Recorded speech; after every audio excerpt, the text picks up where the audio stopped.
வணக்கம் மக்களே. காலங்கள் மாறலாம், பருவங்கள் மாறலாம், என்னென்னமோ மாறலாம்.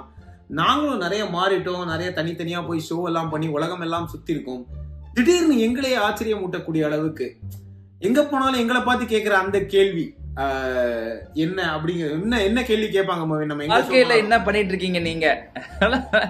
எதுக்கு இப்படி ஒரு ஈஸியான வேலையை விட்டுட்டு இப்படி கஷ்டமான இதெல்லாம் பண்ணிட்டு இருக்கீங்க அப்படின்னு தான் ஆடியன்ஸ் எல்லாம் கேக்குறாங்க. என்ன வேணாலும் பண்ணலாம், எங்க போனாலும் நீங்க பண்ணலாம், ஆனா ரோஜா ரியாக்ஷன் ஏன் பண்ணல அப்படிங்கிற மாதிரி கேட்டாங்க. அதுக்கு நாங்க வேலிடா ஒரு ரீசன் வச்சிருந்தோம். என்னன்னா, ரோஜா சீரியல் முடிஞ்சிருச்சு. ரோஜா சீரியலே முடிச்சிட்டாங்க. அதுக்கப்புறம் நாங்க எப்படிங்க ரியாக்ட் பண்றது? அதுக்கு we are going to react for come on Marvin சொல்லுங்க. ரோஜா சீசன் 2.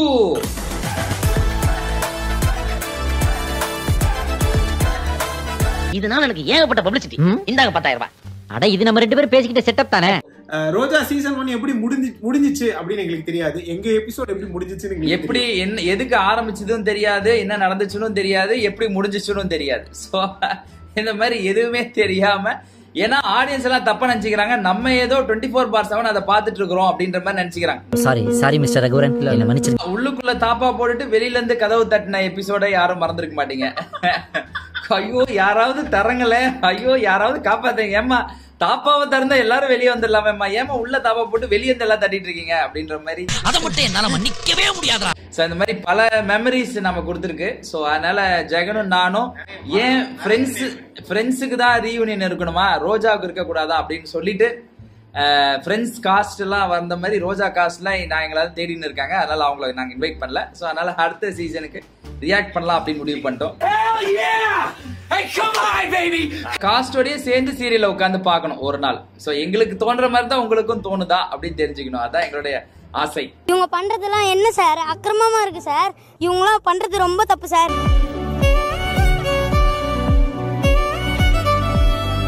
அமரன் பாட்டுல அதுதான் ஐயோ ரோஜா இப்ப அந்த ரேஞ்ச் தான். இப்ப இந்த இது ஃபுல்லா அப்படிதான், இந்த எபிசோட் ஃபுல்லா அதுக்கு ஈக்குவலான ஒரு லவ் ஸ்டோரியை கொண்டு வர போறாங்க. ஓ இப்ப கன்ஃபியூஷன்ஸ் எல்லாம் கிளியர் ஆயிடுச்சு. கன்ஃபியூஷன் எல்லாம் கிளியர் ஆயிடுச்சு. வந்தாளி ரோஜா அந்த பாட்டுல என்னாச்சு? ஐயோ இப்ப புதுசு எல்லாம் சரிகமாப்பா தான் 2 ரைட்ஸ் வச்சிருக்காங்களா. சோ அதனால இதெல்லாம் ஜிவி பிரச்சனை பண்ண மாட்டாரா? என்ன நீங்க பாட்டுக்கு ரோஜால யூஸ் பண்றீங்க அப்படின்னு சொல்லிட்டு அவரு ஒரிஜினலா ரோஜாக்கு தான் போட்டிருப்பாரு. அதுதான் படத்துல யூஸ் பண்ணிருப்பாங்க. பொண்ணு மலர் எனக்கு ஒரு புது சேனல்ல ஜாயின் பண்ண போறா. அதனால என்ன பிளஸ் பண்ணுங்கப்பா. நீங்க சொன்ன மாதிரியே புத்திசாலியாவும் தைரியசாலியாவும். புரிஞ்சுச்சா? நான் லீனியர் நரேட்டிவ். 2 பேரும் வேற வேற. நீங்க டச்சஸ் எல்லாம் மிஸ் பண்றீங்க. இவங்களோட பேர் என்ன? அம்மாவோட பேர் என்ன? ஐயோ தெரியலையே, எனக்கு தெரியலையே. அம்மாவோட பேரு ரோஜாயா? சரி எப்படிப்பா இதெல்லாம் கேட்க முடியும்? சரி உன் சைட்லயும் ஒரு நேரம் இருக்கு. மதி டிஃபன் ரெடி ஆயிடுச்சுப்பா. இல்ல எனக்கு என்ன ஸ்ட்ரேஞ்ச்னா, இந்த கண்ணாடி எதுக்கு இங்க மாட்டினாங்க? What is even the purpose? இங்க பாருடா, கோமதி, பார்கவி, சாந்தி, ரூபா, அனு, ஜெயந்தி, சுகந்தி, லட்சுமி, திவ்யா, கண்ணகி, வசந்தி, கார்த்திகா, பாத்திமா, ஜெயானு கிட்டத்தட்ட 16 பேரு. ஆனா ஒன்னும் ஒர்க் அவுட் ஆக மாட்டேங்குது. சாதாரணமா எல்லா இடத்துலயும் பசங்க தான் பொண்ணுங்களை கழட்டி விடுவாங்க. ஆனா இந்த 16 பொண்ணுங்களும் ஒன்னே கழட்டி விட்டுருச்சுங்க. சும்மாவே நம்ம ஊர்ல ஒன்னவே 9 மாதிரி பேசுவாங்க. ஆனா இப்ப ஒன்னே. நீ என்ன சொல்ல வரேன்னு எனக்கு தெரியுதுமா. அரேஞ்ச் மேரேஜ் ரிஜெக்ட் ஆனதுக்கு எதுக்கு இவ்வளோ பெரிய லென்த்தி டயலாக்னு?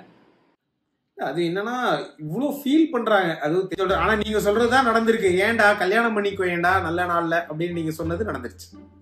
இப்ப இருக்கிற பொண்ணுங்க எல்லாம் ரகடு பாய் புல்லிங்கோ ஸ்டைல தாண்டா விரும்புறாங்க. அதுதான் உங்க பிரச்சனை. எதுக்கு சார் பிரச்சனை? வேணாம்னு சொல்லிட்டு போறவன் தான் சாக்லேட் பாய். வா பிரச்சனை பண்ணலாம்னு சொல்றவன் தான் ரகட் பாய். அதுவும் don't judge book by its கவர்னு சொல்லுவாங்க. ஆனா அந்த கவர்லயே ஸ்டைலா இருந்தா மட்டும்தாண்டா அந்த புக்கை நாம வாங்குறோங்கிற நிலைமையில இருக்கிறோம்.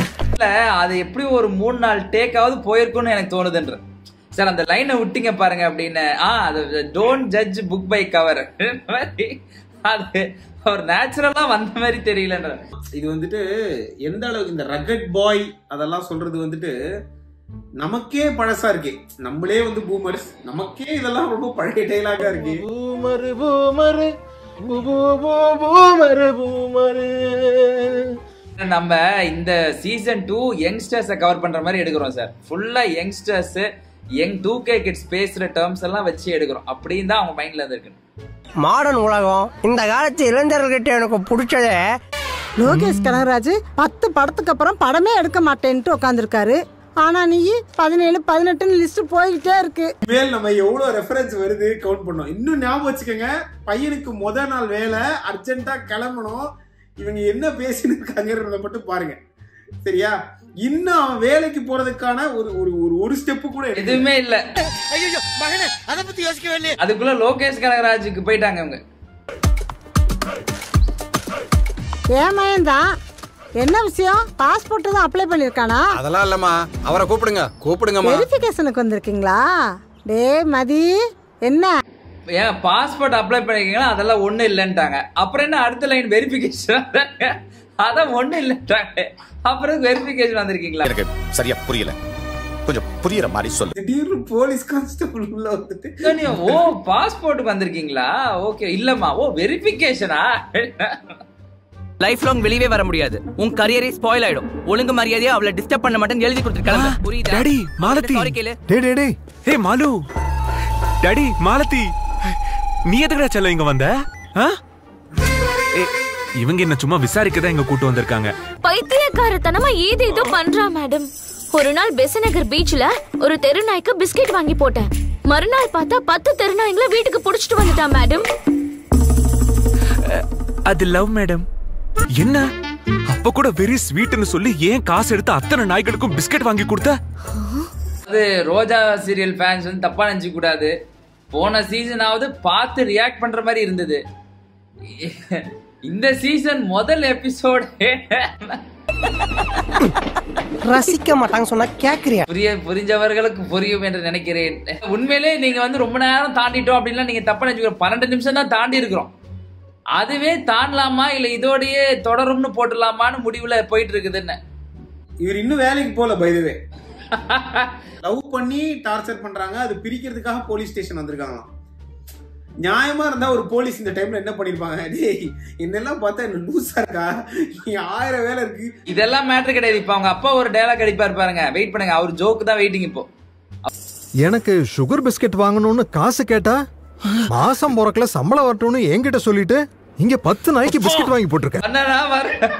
இப்ப கிடையாது, அவர் வீட்டுல இருந்து கிளம்பும் போதே எனக்கு தோணுச்சு இங்கேயே சும்மா இருக்கிறாரு, இவர் அங்க போய் என்ன பண்ண போறாருன்னு. இப்பதான் ஃபுல் சாட்டிஸ்ஃபேக்ஷன் ஆயிடுச்சு. இப்பதான் ஃபுல்ஃபில் ஆயிடுச்சு. ஓ இந்த லைனுக்காக தான் வந்திருக்காரு அங்க இருந்து கிளம்பி. அங்கேயே ஒன்னும் பதில் பேசல. அப்புறம் எதுக்கு இவர் இவ்வளவு வேகமா கிளம்பிதான் இந்த ஒரு லைன் சொல்றதுக்காக தான் வந்திருக்காரு. ஐ அம் finished. அப்படிதான் ஒரு நாள். Hello. Hey, I love you Malu செல்லம். அப்பாவுக்கு ரொம்ப முடியல, ஹாஸ்பிடலுக்கு கூட்டிட்டு போறோம். ஹார்ட் அட்டாக்கா இருக்குமோன்னு பயமா இருக்கு. இருக்குமா என்ன? ஹார்ட் அட்டாக்கே தான். என்ன செல்லம் நீ? போன் அட்டெண்ட் பண்ணும்போது நான் ஐ லவ் யூ சொன்னேன். லவ் யூ டு சொல்லவே இல்லை என்கிட்ட. நான் தான் அப்பவே சொன்னல, அவ அரமெண்டல்னு. நீ தான் கேட்கவே இல்ல.